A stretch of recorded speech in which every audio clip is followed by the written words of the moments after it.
So this is what electron transporting chain. इसमें क्या हुआ, इलेक्ट्रॉन्स ट्रांसपोर्ट हो रहे थे जो उन मॉलिक्यूल्स पे जो ऑलरेडी आपके इनर माइटोकॉन्ड्रियल मेम्ब्रेन पे प्रेजेंट थे। अब ये सारे रिएक्शंस में मैंने बार बार बोला कि कार्बन डाइऑक्साइड रिलीज हो रही है, एक बाय प्रोडक्ट बन रहा है, एंड प्रोडक्ट बन रहा है। क्या हो रहा है, what about that CO? Just recall your respiration का लाइफ प्रोसेस। रेस्पिरेशन के दौरान आप वो क्या करते हो, ब्रीद आउट करते हो। And this is the reason कि जो एयर विद यू विच जो आप ब्रीद इन करते हो, it contain less carbon dioxide as compare to the air which you breathe out. तो आप में एयर इनसाइड आपके बॉडी में जो आती है उसमें CO2 की मात्रा कम होती है, वेयर एज जो आप ब्रीद आउट करते हो उसमें CO2 की मात्रा ज़्यादा होती है। तो दिस इज मतलब आपने इकोसिस्टम को भी बैलेंस किया और ATP अपने एनर्जी के लिए आपने ग्लूकोज को ब्रेक डाउन किया ऑक्सीजन की हेल्प से, और हमें ये ऑक्सीजन किसने दी थी, हमारे प्लांट्स ने दी थी, और उनको अभी हमसे रिवर्स हमें उन्हें क्या देना पड़ेगा, कार्बन डाइऑक्साइड। तो हम उनको कार्बन डाइऑक्साइड बाय प्रोडक्ट दे देते हैं सो दैट फोटोसिंथेसिस भी होता रहे और हमारा ATP प्रोडक्शन मतलब हमारे लिए भी एनर्जी प्रोडक्शन होता रहे। So we all live in very good and healthy environment, ecosystem भी एक मेंटेन होता रहे। तो ये सारी रिएक्शंस हमने पढ़ ली। ग्लाइकोलाइसिस पढ़ लिया, पायरुविक एसिड ब्रेकडाउन किया, क्रेब्स साइकिल में गए, एसिटाइल कोएंजाइम को ब्रेक किया, NADH2 के सारे पिगी बैंक्स बनाए, ATP जो बना है वो तो डायरेक्टली यूटिलाइज हो जाएगा एनर्जी प्रोडक्शन के लिए। तो ETC में क्या जाएंगे, कौन पार्टिसिपेट करेंगे, हमारे पिगी बैंक्स। क्यों, क्योंकि उन्होंने क्या स्टोर करके रखा है, हाईली एनर्जेटिक इलेक्ट्रॉन्स। अब very important question in your exam, how many ATP is produced in aerobic respiration in presence of oxygen? यहाँ पे एक बात है कि ग्लूकोज कंप्लीटली ऑक्सीडाइज होता है in presence of oxygen only. In cellular respiration only glucose gets completely oxidise, मतलब fully उसको यूज किया जाएगा फॉर एनर्जी प्रोडक्शन। अब ये बहुत इंपॉर्टेंट क्वेश्चन है कि कितने ATP प्रोड्यूस हुए। उसके लिए it's time to break or open और I can say break or bank. उसके लिए let's go to this slide. You have to be in a very you have to listen me carefully कि कैसे ATP produce हुए। Glycolysis हुआ, उसमें क्या हुआ, ग्लूकोज ब्रेकडाउन हुआ, 2 पायरुविक एसिड बने, 2 ATP बने, 2 NADH2 बने थे, FADH2 बना था। चेक करो if you have written in your notebook, नहीं बना था। फिर क्या हुआ, पायरुविक एसिड ब्रेकडाउन क्यों किया था, क्योंकि माइटोकॉन्ड्रिया एक्सेप्ट नहीं कर सकता, उसको प्रोसेस नहीं कर सकता। क्या बना था, एसिटाइल कोएंजाइम। ATP बनी थी, नहीं। NADH2 एक बना था। अगर एक एसिटाइल कोएंजाइम को, एक पायरुविक को ब्रेक डाउन करोगे तो एक एसिटाइल कोएंजाइम बनेगा, बट आपके पास तो ग्लूकोज जब ब्रेक डाउन हुआ था तो आपके पास तो 2 पायरुविक एसिड बने थे। क्या, जब 2 पायरुविक एसिड बने थे तो दोनों को तोड़ेंगे, इसका मतलब जो हमें उसको डबल करना पड़ेगा। तो NADH2 कितना, अगेन टेल यू, ग्लूकोज को ब्रेक डाउन किया, 2 पायरुविक बने थे, अब उन पायरुविक को तोड़ना है। एक molecule of pyruvic, 1 molecule of pyruvic give you 1 acetyl coenzyme and 1 NAD। अगर 2 हैं तो 2 NADH2, and after that we have broken down the acetyl coenzyme A। In that 1 acetyl coenzyme A is going to give you 1 ATP।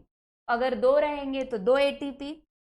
There was 3 NADH2 for 1 molecule, so 6 will be for 2, and then एक FADH2 का double फिर से 2। तो in this process if you will directly calculate कितने ATP बने थे, forget about right now, just keep aside your piggy banks, just focus on कितने ATP direct बने. I can say 4, यहाँ पे 4 ATP बन चुके हैं, वो क्लियर है कि 4 ATP का हिसाब लग गया. अब रिकॉल माई फर्स्ट वीडियो, और उसमें मैंने क्या बताया था कि ये ऐसे वैसे पिगी बैंक नहीं है. इनको अगर आप ब्रेक डाउन करोगे एक NaDH2 को तो 3 ATP मिलेगा, और एक FADH2 को ब्रेक करोगे तो 2 ATP मिलेगा. So let's cross multiply this. Total number of NaDH2 molecule कितने प्रोड्यूस हुए इस रिएक्शन में? 2 + 2 + 6, that is total 10. Cross multiply. 10 into 3, 30 ATP. FADH2 2 molecules. 2 ATP produce होते हैं अगर एक FADH2 मॉलिक्यूल का ब्रेकडाउन होता है. तो you got 4. So 4 + 30 + 4, that is total 38 ATP. So this is the calculation. Let me give you again one quick revision. Glycolysis में glucose breakdown हुआ और वहाँ पे पायरुविक एसिड बने, 2 ATP बना, FADH2 नहीं बना. अब ये जो ग्लूकोज है, अगर एक मॉलिक्यूल्स तोड़ते हो तो आपको 2 मिलते. अगर बाकी के जो रिएक्शन तो उसका जो एंड प्रोडक्ट आएगा तो आपको मल्टीप्लाई बाय 2 करना ही होगा, क्योंकि आपके पास ग्लाइकोलाइसिस में 2 मॉलिक्यूल प्रोड्यूस. तो ये पायरुविक एसिड को मैंने 2 किया and I got this answer. So this is the total 38 ATP is produced. You have to practice this. So to simplify, इसको समझने के लिए आपको क्या करना है, अपनी नोटबुक में 4 पार्टीशंस. पहले में आपको ग्लाइकोलाइसिस लिखना है और कितने एंड प्रोडक्ट मिले और कितने मॉलिक्यूल्स. के बाद you have to write about pyruvic acid breakdown, और उधर लास्ट में लिखना है एसिटाइल कोएंजाइम का ब्रेकडाउन. एट द एंड आपके बुक का जो 4th पार्टीशन है उससे आपको क्या लिखना है, total number of ATP produce. फिर ये टेबल को या जैसे भी आपको कन्वीनियंट लगे वैसे उसको आपको ड्रॉ करना है. And you have to understand कि यू हैव टू कैलकुलेट कि 38 ATP प्रोड्यूस कहाँ से हुए. I have given you the answer, 38 तो आएगा, बट ये जो रिएक्शंस है जब आप अपनी नोटबुक में अपने हाथ से जब ये सारे मॉलिक्यूल्स और सारे रिएक्शंस लिखोगे तब आपको और अच्छे से समझ.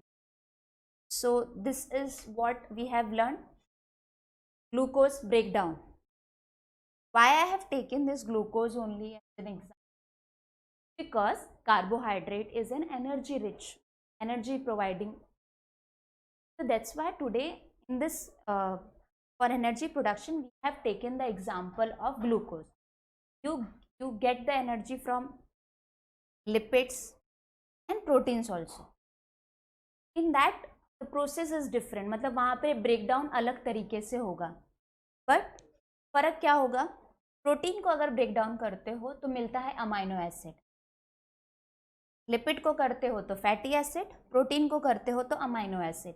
बट वहाँ पे ना पायरुविक एसिड नहीं बना, वहाँ पे डायरेक्टली एसिटाइल कोएंजाइम.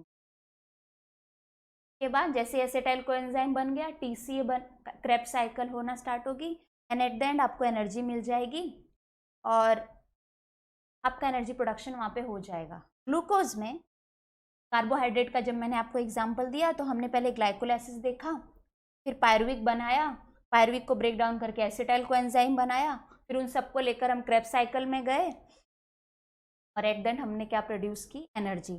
CO2 को क्या किया, ब्रीद आउट कर दिया. वाटर मॉलिक्यूल हमारे और प्रोसेस में, वाटर मॉलिक्यूल लाइफ प्रोसेस में यूज हो गया, और एनर्जी हमने क्यों यूज की, हमारे ऑर्गन्स को एक्टिव रखने में.